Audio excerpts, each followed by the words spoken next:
Olá, boa noite. O Supremo nega pedido de progressão de regime para ex-deputado Daniel Silveira. Segundo o ministro Alexandre de Moraes, não é possível alteração sem o pagamento da multa fixada na condenação. Procuradoria-Geral da República se manifesta contrariamente ao acesso de Jair Bolsonaro à delação de Mauro Cid no inquérito das joias. O partido pede que a STF impeça a repatriação de crianças quando houver suspeita de violência doméstica. O Ministério Público do Espírito Santo denuncia 3 pessoas por facilitar fugas de presídios. A empresa terá que indenizar noivos por falha na prestação de serviço de decoração para casamento. O Superior Tribunal de Justiça atende INSS e determina manutenção de serviços essenciais durante greve. E ainda, Conselho Nacional de Justiça publica novo edital para programa de ingresso de incentivo de negros e indígenas na magistratura. O Jornal da Justiça desta quinta-feira, 25 de julho, começa agora.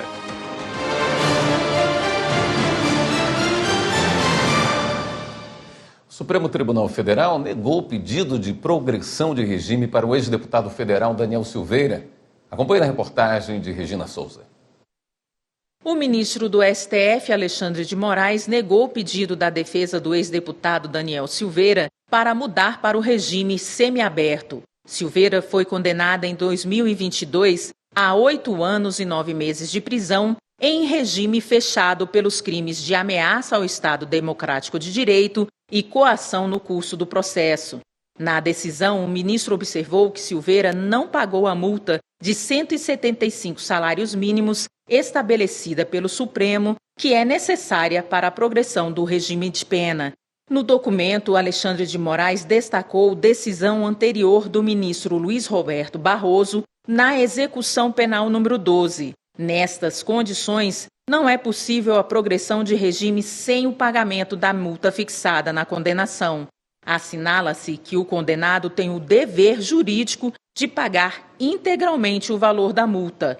Alexandre de Moraes também rejeitou a solicitação da defesa para usar R$624 mil bloqueados do ex-deputado para pagar a multa. Explicou que o bloqueio serve para garantir o pagamento de multas por descumprimentos de medidas cautelares. O ministro ordenou que a Secretaria Jurídica do STF atualize o valor da multa de Silveira e liste os valores e bens bloqueados do ex-deputado.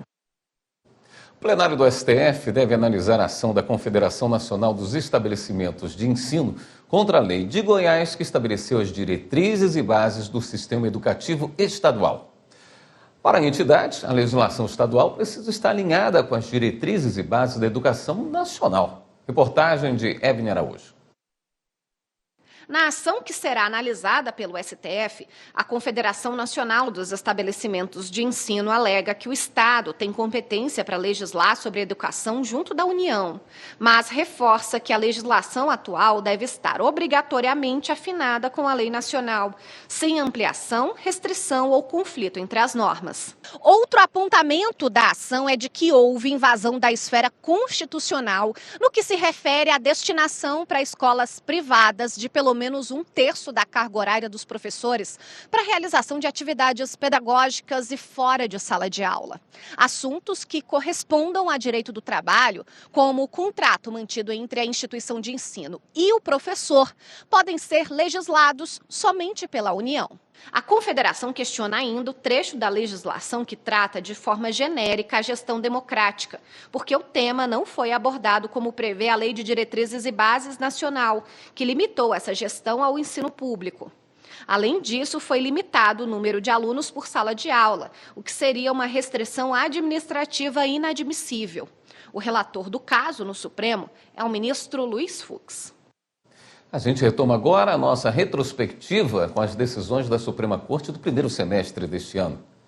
O STF estabeleceu o parâmetro de 40 gramas ou 6 plantas fêmeas como critério para diferenciar usuários de traficantes de maconha.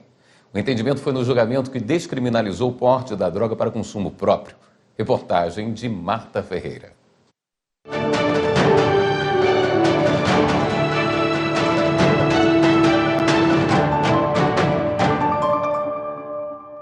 O Supremo Supremo não discutiu a liberação da maconha, mas se a conduta do usuário caracteriza como crime. Na prática, o porte de maconha para consumo próprio segue sendo um ato ilícito, ou seja, contrário à lei.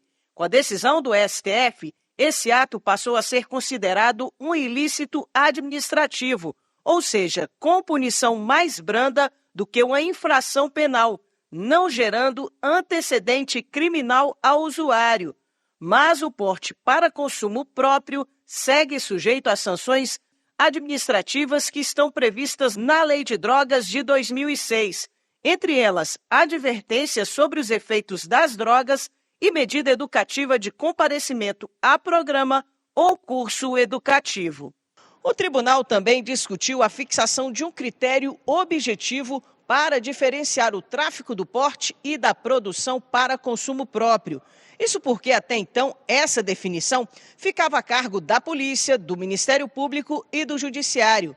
Mas a norma é interpretada de formas diversas, dependendo da pessoa e do local em que ocorrer o flagrante. Assim, o plenário decidiu que a quantidade máxima de maconha que configura como uso pessoal é de 40 gramas ou 6 plantas, até que sobrevenha legislação regulando essa questão. Considero que esse é o capítulo principal da nossa decisão. Ao fixarmos a quantidade que, a partir de agora, como presunção, vai distinguir o usuário de traficante, vai evitar que esta prisão exacerbada forneça mão de obra para o crime organizado nas prisões brasileiras. Portanto, ninguém aqui no Supremo Tribunal Federal, nenhum dos 11 ministros, defende o uso de drogas. Antes, pelo contrário, nós desincentivamos o uso de drogas. Drogas ilícitas são uma coisa ruim. Nós estamos aqui debatendo a melhor forma de enfrentar este problema e minimizar as suas consequências para a sociedade. E constatamos que a não fixação de uma quantidade distintiva tem sido uma má política pública relativamente às drogas. E aqui já numa opinião própria, penso que a política de drogas que se deva praticar é a de monitoramento dos grandes carregamentos, de persecução dos grandes traficantes, de monitoramento do dinheiro e do policiamento tão intenso quanto possível de fronteiras, e não a política de prender em flagrante meninos pobres de periferia com pequenas quantidades de drogas. Esse caso tem repercussão geral, ou seja, a decisão tomada pelo tribunal deverá ser aplicada pelas outras instâncias da Justiça em processos com o mesmo tema. Os ministros também chegaram ao consenso sobre a liberação de valores contingenciados do Fundo Nacional Antidrogas e a destinação de parte da verba em campanhas educativas, principalmente para os mais jovens, sobre os malefícios do consumo de drogas, de forma semelhante ao que foi feito em campanhas sobre o cigarro. Essa discussão chegou ao Supremo depois que a Defensoria Pública de São Paulo recorreu de uma decisão que condenou um homem a serviços comunitários flagrado com 3 gramas de maconha. O argumento é que o porte de drogas para consumo pessoal não deve ser considerado crime porque não causaria danos à saúde pública, mas apenas à saúde pessoal do próprio usuário. O presidente do Supremo Tribunal Federal, ministro Luiz Roberto Barroso, fez questão de destacar que o tema é sim de competência do Supremo. Quem recebe os habeas corpus que envolvem as pessoas presas com drogas é o Supremo Tribunal Federal. E, portanto, nós precisamos ter um critério que oriente a nós mesmos em que situações se deve considerar tráfico e em que situação se deve considerar uso. Portanto, não existe matéria mais pertinente à atuação do Supremo do que essa, porque cabe ao Supremo manter ou não uma pessoa presa, como cabe aos juízes de primeiro grau. Portanto, essa é tipicamente uma matéria para o Poder Judiciário. Nós precisamos ter um critério para definir se a pessoa deve ficar presa ou não. Ou seja, se nós vamos produzir esse impacto dramático na vida de uma pessoa ou não. Portanto, Não há papel mais importante, talvez, para o judiciário do que ter um critério para definir se uma pessoa deve ser presa ou não deve ser presa. E você vai ver ainda hoje, partido pede que a STF impeça a repatriação de crianças quando houver suspeita de violência doméstica. E ainda, a empresa terá que indenizar noivos por falha na prestação de serviço de decoração para casamento. Voltamos em instantes.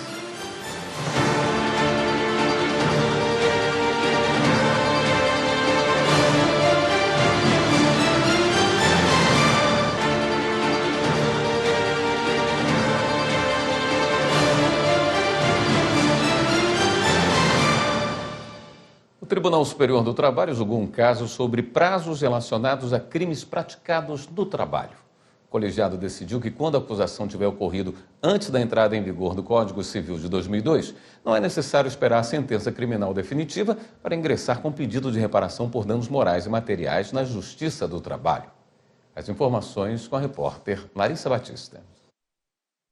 O caso envolve um ex-bancário da Caixa Econômica Federal, demitido por justa causa sob a acusação de ter cometido crimes contra a administração pública, como gestão fraudulenta e estelionato. As denúncias contra ele resultaram em 5 ações penais. O trabalhador pediu indenização por danos morais e materiais na Justiça Trabalhista, um ano após ter sido absolvido em todos os processos. Ele alegou ter sido submetido à tortura psicológica durante os 20 anos em que respondeu criminalmente. Além disso, o homem justificou que os custos para a defesa foram altos, mas o juízo de primeiro grau negou o pedido de reparação. O Tribunal Regional do Trabalho da 9ª Região, no Paraná, manteve a sentença, por entender que a pretensão já estava prescrita. Para o TRT, o início do prazo para entrar com o pedido de indenização começou na data que ocorreu a demissão por justa causa. O ex-bancário recorreu ao Tribunal Superior do Trabalho. O recurso foi julgado pela 7ª turma, que reafirmou os argumentos das instâncias ordinárias. Após a decisão, o profissional apresentou embargos à seção 1 de dissídios individuais, responsável por uniformizar a jurisprudência da Corte. A relatora, a ministra Maria Cristina Peduzzi, reconheceu haver divergências entre as turmas do TST sobre o tema. Apesar disso, a ministra destacou que a própria SDI1 já afirmou o entendimento de que o artigo 200 do atual Código Civil não se aplica quando a acusação tiver ocorrido antes da entrada em vigor da nova redação da lei, em 2002. O julgamento havia sido suspenso após pedido do ministro Hugo Scheuermann de mais tempo para analisar o processo. No retorno da vista regimental, ele acompanhou o voto da relatora. E eu convirjo com a eminente relatora quanto ao desprovimento dos embargos. Porque aqui o reclamante, senhor presidente, ele foi dispensado por justa causa em razão delegada à prática de crimes de gestão fraudulenta, de gestão financeira, estelionato, e ajuizou a presente reclamatória trabalhista após o trânsito em julgado da sentença penal absolutória, postulando a indenização por danos morais e materiais. Então, a controvérsia desenvolvida no recurso de embargos diz respeito ao termo inicial do prazo prescricional. Por unanimidade, a seção 1 de dissídios individuais decidiu que o prazo prescricional para pedido de indenização por danos morais e materiais nesse caso, que é anterior a 2002, é a data da dispensa por justa causa e não a da decisão definitiva na esfera criminal. Não cabe mais recurso. Há 80 anos morria Clóvis Bevilacqua, um dos maiores juristas do país. Hoje, o Tribunal de Justiça do Ceará fez uma homenagem póstuma ao receber a urna com as cinzas dele e da esposa, Amélia Bevilacqua. Elas vão ser colocadas numa estátua de Clóvis, no município de Viçosa do Ceará, interior do estado, terra natal do jurista. Repórter Delane Hatz. Com um olhar atento e cheio de emoção, familiares de Clóvis Bevilacqua acompanharam a solenidade no fórum que leva o nome do jurista em Fortaleza. A neta, Maria Cecília, conta que há anos tentava repatriar os restos mortais dos avós.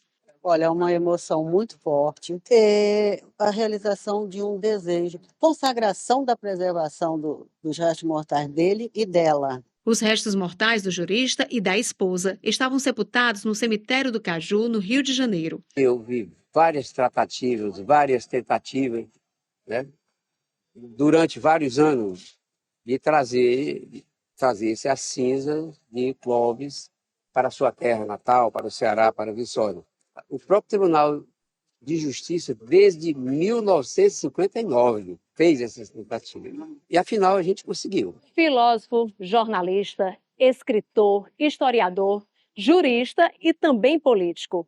Clóvis Bevilacqua é um cearense que muito orgulha seus conterrâneos. Ele escreveu as leis que, por muito tempo, guiaram o país.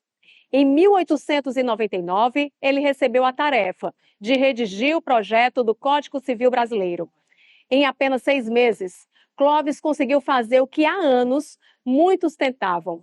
O código ficou em vigor até 2002, quando teve uma nova atualização. O código, eu digo que é o mesmo código do Bevilacqua, e o professor Miguel Reale fez uma atualização completa do código, porque era necessário, afinal foi escrito em 1900, e algumas coisas ou muitas coisas mudam em um século. Ele teve quase um século de duração, mostrando a grandeza e a qualidade da lei que o Dr. Bevilacqua produziu. Com visão humanista, Clóvis ocupou cargo de deputado em 1891 e foi membro fundador da Academia Brasileira de Letras em 1897. Morreu em 1944, aos 84 anos, fazendo o que mais amava, escrevendo um parecer jurídico. O Tribunal de Justiça de Mato Grosso e o governo do estado assinaram portaria conjunta para regulamentar o deslocamento de pessoas presas para serem submetidas à audiência de custódia.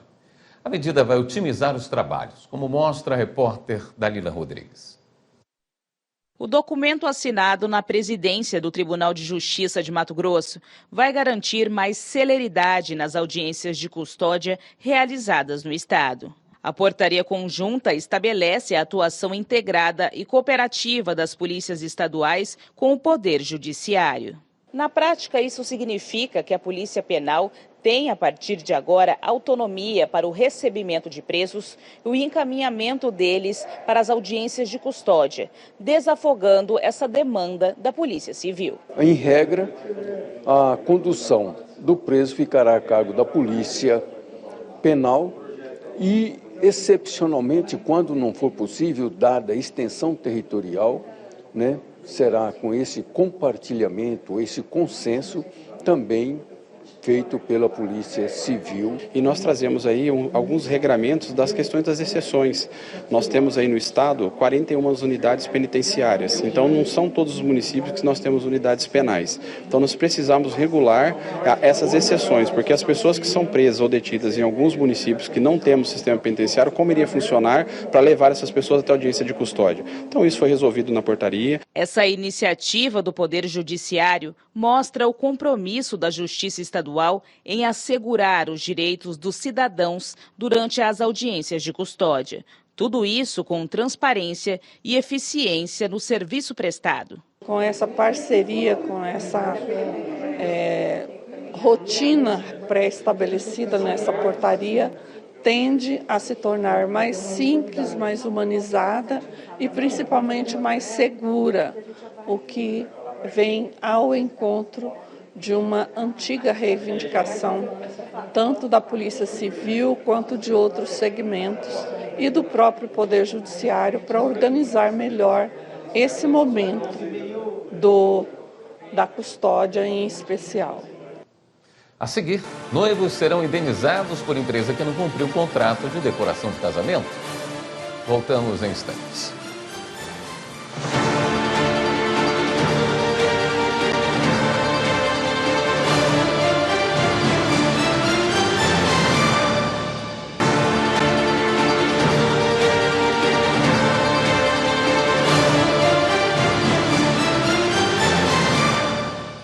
O Superior Tribunal de Justiça atendeu o INSS e determinou manutenção de serviços essenciais durante greve sob pena de multa.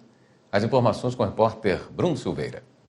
A presidente do STJ, ministra Maria Tereza de Assis Moura, atendeu o pedido do Instituto Nacional do Seguro Social e determinou que, enquanto durar a greve dos servidores do órgão, seja mantido em atividade o mínimo de 85% das equipes em cada unidade da autarquia. Em caso de descumprimento da decisão, será aplicada multa diária de R$ 500 mil contra as entidades sindicais envolvidas no movimento. No pedido apresentado ao STJ, o INSS apontou que diferentes entidades que representam os servidores da Previdência Social comunicaram a deflagração da greve por tempo indeterminado em todo o país, sem esclarecer se seriam mantidos prestadores de serviço para garantir o atendimento das demandas previdenciárias. Alegou também que o governo apresentou proposta de reajuste no último dia 16, sobre a qual ainda não houve resposta formal da categoria. O INSS pontuou ainda que a paralisação afeta diretamente serviços essenciais, como o pagamento e a concessão de benefícios previdenciários, os atendimentos e a realização de perícias médicas. Por isso, pediu no STJ que fosse determinada a suspensão imediata da greve ou definido um percentual mínimo de servidores para permanecer em atividade. Ao deferir a liminar, a ministra Maria Tereza de Assis Moura considerou que o percentual mínimo é necessário para garantir a continuidade do serviço público essencial prestado pela autarquia e para evitar o aprofundamento de problemas na análise e concessão de benefícios previdenciários.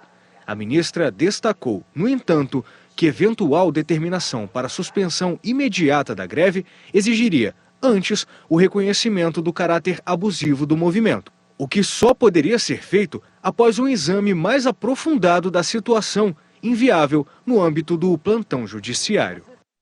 A terceira turma do Superior Tribunal de Justiça decidiu que a reintegração de posse de um imóvel pode ser pedida mesmo antes da realização de leilão. Repórter Marina Campos. Segundo o colegiado, o único requisito para a ação de reintegração de posse é a consolidação da propriedade em nome do credor, conforme o artigo 30 da Lei 9.514 de 97.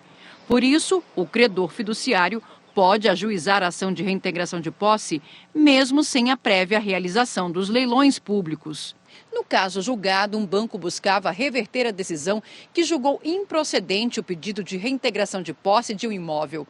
O Tribunal de Segunda Instância entendeu que a prévia realização de leilão público seria imprescindível para a posse efetiva do bem. A instituição financeira recorreu ao STJ. Alegou que no âmbito da alienação fiduciária de imóveis, caso a dívida não seja paga e o devedor seja constituído em mora, a propriedade se consolida em nome do credor, o que legitima o ajuizamento da ação de reintegração de posse sem a necessidade de realização do leilão.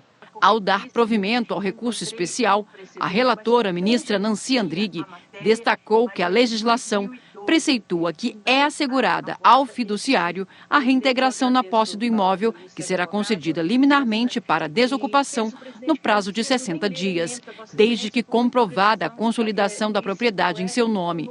Mas a lei não diz que a reintegração de posse não pode ocorrer antes da realização dos leilões. Uma empresa de decoração de casamentos vai ter de indenizar um casal porque não entregou o serviço. Os noivos tiveram que reorganizar a festa e gastaram mais do que o previsto. A indenização é de quase R$30 mil, mais o valor que eles vão receber de volta. Veja na reportagem de Pablo Lemos. Os noivos passaram por um aperto há poucos dias da festa. Eles tiveram que contratar uma nova empresa de decoração para o casamento, com 400 convidados no Distrito Federal. O problema foi porque a empresa contratada encerrou as atividades. Os sócios até assumiram um projeto, mas não entregaram o serviço combinado. De acordo com a lei, se o sócio declara o encerramento da empresa e depois permanece com a atividade, ele assume os riscos do negócio. Nesse caso, é um contrato entre pessoas e não mais entre empresa e consumidor. A Justiça entendeu que os noivos que já tinham feito o pagamento antecipado foram forçados a reorganizar a festa com preços mais altos, o que prejudicou o planejamento inicial deles. A decisão considerou ainda que não se trata de mera inadimplência contratual e que as inúmeras tentativas de contato com a empresa sem resposta aumentaram a angústia do casal. A 6ª Turma Cível do TJDF manteve a condenação dos sócios e determinou a rescisão do contrato e o pagamento de indenização. O casal vai receber de volta R$30 mil pagos à empresa, R$24 mil pelos gastos a mais e R$5 mil por danos morais.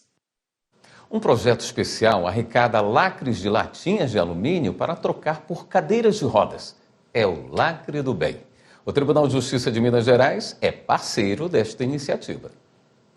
Hanna veio ao Tribunal de Justiça de Minas Gerais receber uma cadeira de rodas para a avó. A doação foi possível devido a uma parceria entre o TJMG e a Associação Lacre do Bem. Um projeto que faz a doação de cadeiras de rodas em troca de lacres de latinhas de alumínio. Para conseguir a cadeira para a avó de Hanna, foram arrecadados aqui no tribunal 352 mil lacres, o equivalente a 105 quilos. Agora, para ela, vai ser uma qualidade de vida que a gente consegue proporcionar para ela. Esta já é a 4ª cadeira de rodas entregue pelo Tribunal de Justiça de Minas Gerais por meio do projeto Lacre do Bem.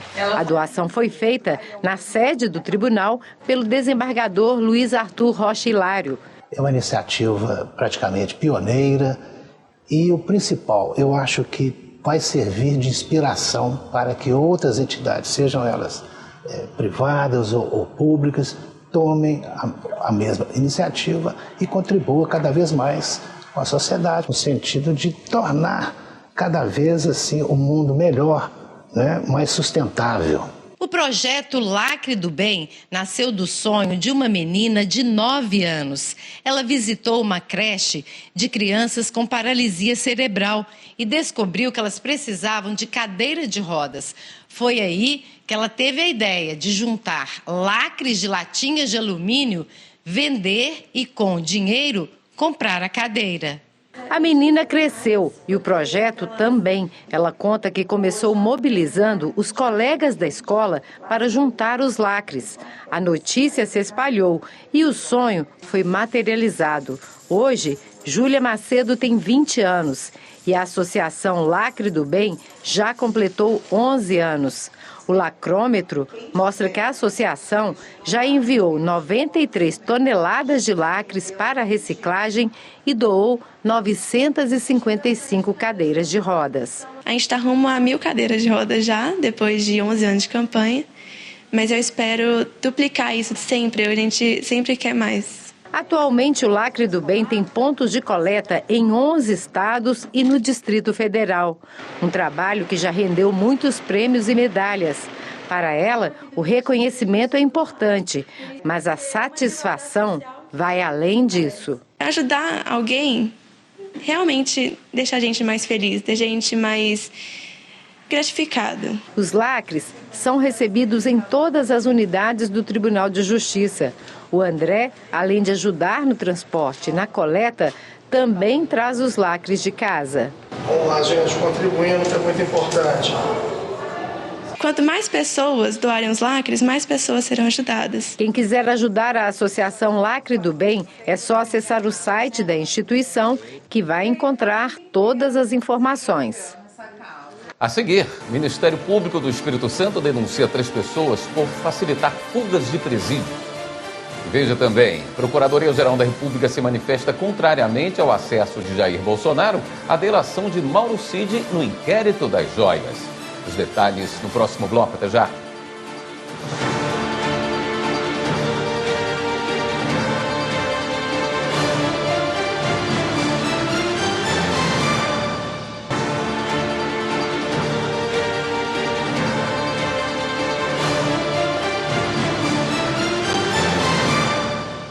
Em manifestação enviada ao Supremo Tribunal Federal, a Procuradoria-Geral da República disse ser contra o pedido do ex-presidente Jair Bolsonaro para ter acesso à delação de Mauro Cid no caso das joias. Repórter Pablo Lemos. No documento enviado ao relator do caso, o ministro Alexandre de Moraes, A Procuradoria-Geral da República disse que o acesso à delação de Mauro Cid não pode ser dado antes do oferecimento da denúncia. A PGR ainda citou entendimentos do Supremo Tribunal Federal de que negar o acesso de delações antes de denúncias não configura cerceamento de defesa e que o pedido do ex-presidente Jair Bolsonaro possui contornos genéricos. A Procuradoria entende que existem outras investigações em curso, ainda não finalizadas, que também se baseiam nas declarações prestadas pelo ex-ajudante de ordens de Bolsonaro, o que reforça a inviabilidade do acesso à delação nesse momento. A PGR destacou na petição que essa é a terceira vez que os advogados do ex-presidente tentam acessar a delação de Mauro Cid no caso das joias. O Tribunal de Justiça do Rio Grande do Sul condenou o empresário Luciano Hang pelos crimes de injúria e difamação contra um arquiteto. Acompanhe os detalhes na decisão na reportagem de Carolina Chaves. O empresário Luciano Hang foi condenado a 1 ano e 4 meses de reclusão e 4 meses de detenção em regime aberto, além de multas de mais de R$207 mil. A pena privativa de liberdade foi substituída por prestação de serviços à comunidade. Os desembargadores mudaram a decisão de primeira instância e condenaram o Luciano Hang por publicação nas redes sociais que insultava um arquiteto. O motivo para as publicações consideradas ofensivas foi que o arquiteto Humberto Rickel havia iniciado um abaixo-assinado por considerar que a Estátua da Liberdade, símbolo das lojas de Hang, geraria um impacto negativo urbanístico e econômico, competindo com o comércio em Canela, no Rio Grande do Sul. Ao analisar o recurso, os desembargadores afirmaram que as declarações do empresário não se tratavam de mera divergência de ideias e o uso de termos pejorativos ofendeu a honra e prejudicou a reputação do arquiteto. Além disso, segundo os desembargadores, não se pode falar de liberdade de expressão quando há ofensa a direitos fundamentais, como o da dignidade da pessoa humana. O Ministério Público do Espírito Santo denuncia 3 pessoas por facilitar fugas de presídios. Polícia Federal prende 4 pessoas e encontra quase 4 toneladas de drogas no Amazonas. E Polícia Militar encontra paraguaios em situação análoga à escravidão. Vamos conferir. Os 6 paraguaios estavam em uma fábrica de cigarros clandestina em Pati do Alferes, na região do Vale do Café, no Rio de Janeiro. Eles trabalhavam em jornada excessiva e sem descanso semanal. Foram apreendidas várias máquinas, caixas de cigarro para venda, 1 milhão de maços e um caminhão-baú. A Polícia Federal apreendeu 3.700 quilos de drogas na comunidade Vila Nova, em Tabatinga, no Amazonas. 4 homens foram presos em flagrante. As investigações confirmaram a localização de maconha tipo skunk, pasta base de cocaína e cloridrato de cocaína. A droga estava escondida em uma casa e enterrada na área de mata. Foram localizadas armas, munições e celulares. O Ministério Público do Estado do Espírito Santo denunciou 3 pessoas que estariam se aproveitando dos cargos que ocupam para facilitar a fuga de presídios, permitindo a entrada de celulares na prisão. O monitor receberia até R$1 milhão caso o plano de fuga desse certo. Os 3 vão responder pelos crimes de associação criminosa, corrupção ativa e passiva e favorecimento real por facilitar a entrada de aparelho de comunicação sem autorização legal em presídio. E a Polícia Federal instaurou investigação preliminar para apurar ataque cibernético contra sistemas internos e administrativos do Ministério da Gestão e Inovação em Serviços Públicos, ocorrido no último dia 23. Policiais federais especialistas em crimes de alta tecnologia trabalham em conjunto com a equipe da Secretaria de Governo Digital com o objetivo de reunir informações que levem à autoria, modo de agir e motivação do crime. Informações preliminares apontam que o ataque atingiu apenas sistemas administrativos, está controlado e que o Ministério tinha cópia dos sistemas atingidos, de modo a garantir o restabelecimento dos serviços. A partir da denúncia apresentada pelo Ministério Público Federal, 2 homens foram condenados por tentativa de roubo a veículos dos Correios no Maranhão. Os detalhes com o repórter Márcio Fontinelli. 2 homens que usaram uma arma para render um funcionário dos Correios e roubar o veículo da empresa foram condenados pela Justiça a 2 anos de prisão, mais o pagamento de multa.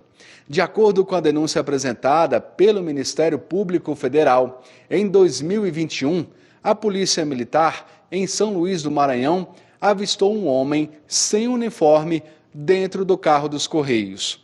Ao abordar o veículo, descobriram que o funcionário estava rendido e que o assalto estava em andamento.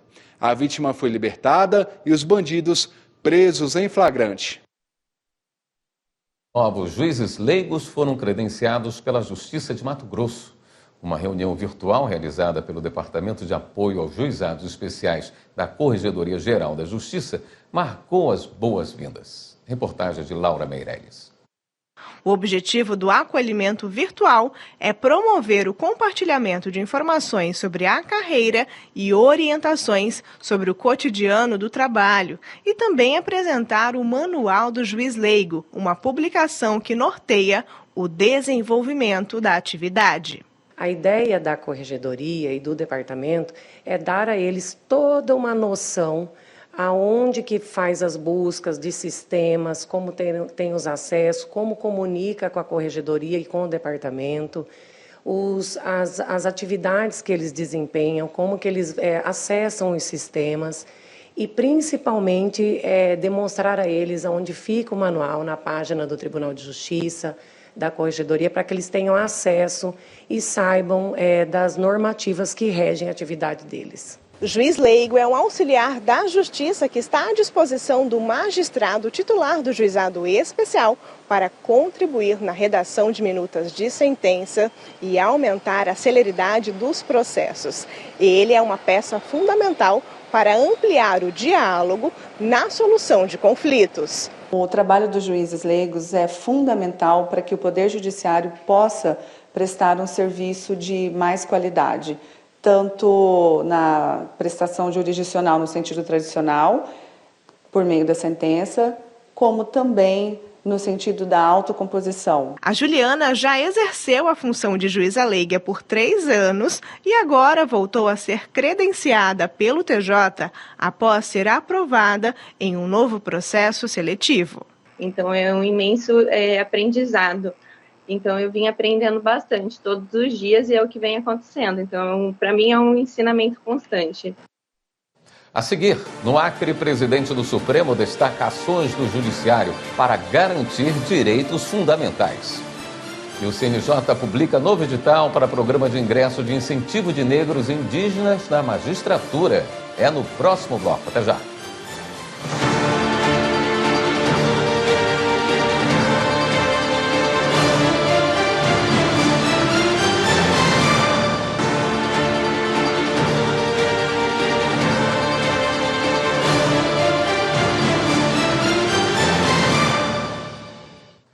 O Supremo Tribunal Federal vai decidir se crianças que moram em outro país e são trazidas para o Brasil devem ser repatriadas quando há suspeita de violência doméstica. A ação foi apresentada pelo Partido PSOL e será julgada direto pelo plenário. Amanda Mustafa explica. A ação quer impedir que crianças que vivem em país estrangeiro e sejam trazidas ao Brasil pela mãe sem autorização do pai não sejam obrigadas a retornar ao exterior quando houver fundada suspeita de violência doméstica, ainda que a criança não seja vítima direta do perigo. Para o Partido Socialismo e Liberdade, o objetivo é que a mulher, nessa situação, tenha no Brasil proteção sociojurídica para viver com o filho. E argumenta que, nesse caso, deve prevalecer a segurança da mulher e da criança em detrimento da guarda do pai.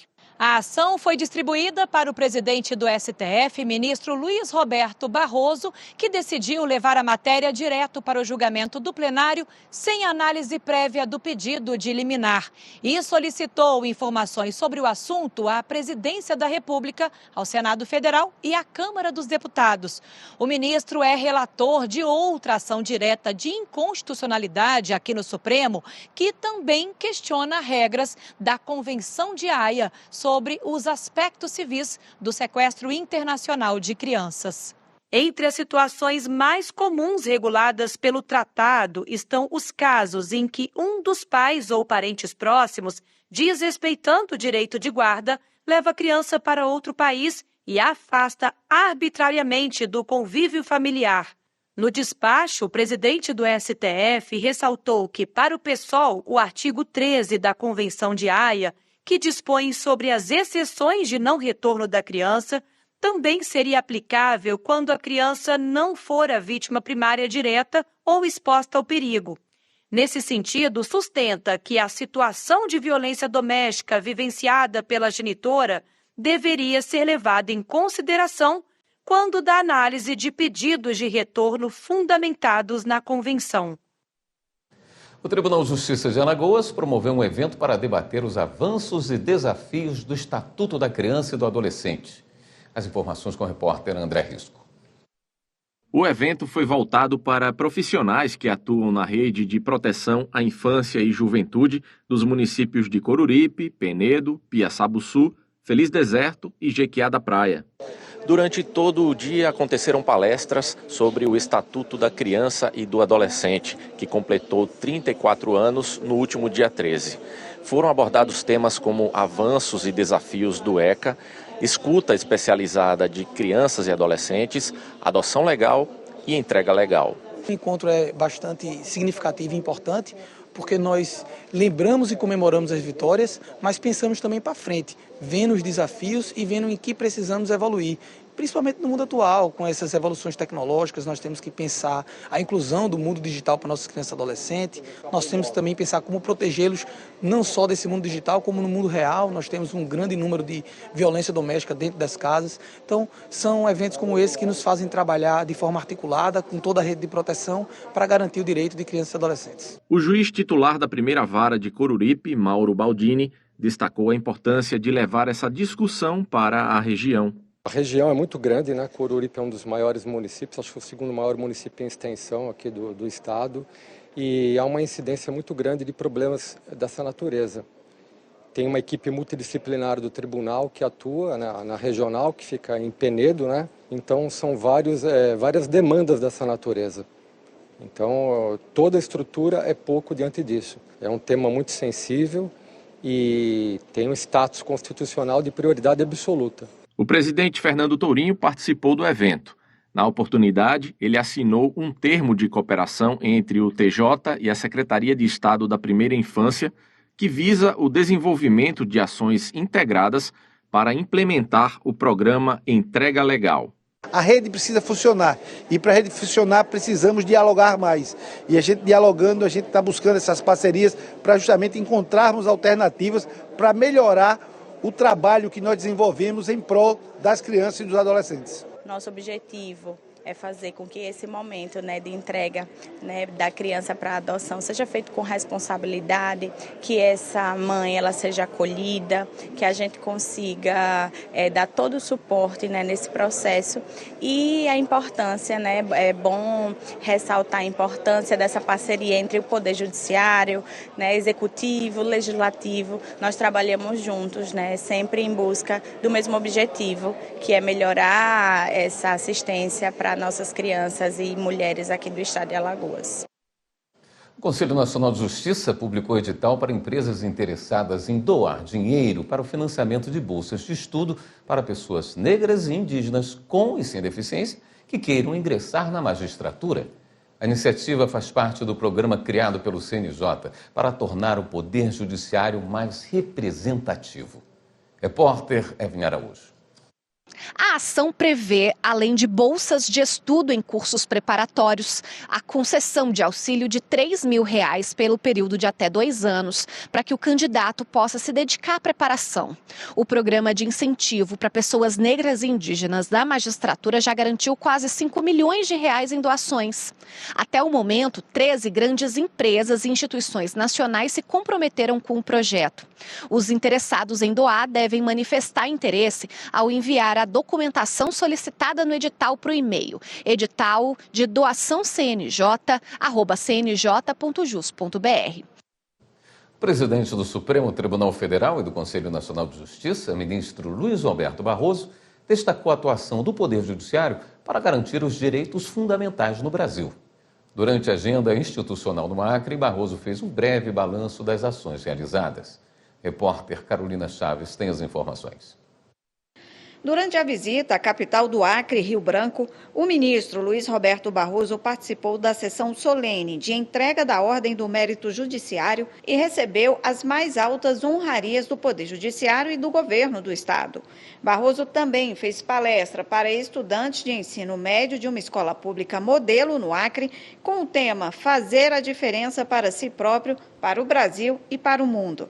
Na conversa com magistrados, o ministro falou sobre o trabalho do Poder Judiciário na garantia de direitos dos vulneráveis e minorias e destacou que essa atuação tem atraído ataques de grupos que têm obsessão pelo que é negativo. Um judiciário que, por ser independente e corajoso na defesa de muitos interesses importantes da sociedade e da democracia, se tornou alvo de todo tipo de ressentimento e da obsessão pelo negativo que, infelizmente, ainda domina o país. O judiciário brasileiro, em todas as suas instâncias, e o Supremo Tribunal Federal também, tem prestado serviços importantes ao país pelos direitos fundamentais de mulheres, pelos direitos fundamentais de afrodescendentes, pelos direitos fundamentais da comunidade LGBTQIA+, pelos direitos fundamentais das comunidades indígenas, pela proteção ambiental, que no mundo que enfrenta a mudança climática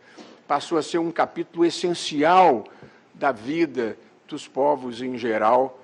Ainda durante a conversa com magistrados, Barroso lembrou as medidas para tornar o judiciário mais inclusivo, como o programa que oferece bolsas de estudos a negros que pretendem disputar o concurso da magistratura. O ministro também citou o esforço para as execuções fiscais, que permitiu a redução de 600 mil processos que estavam pendentes no ano passado.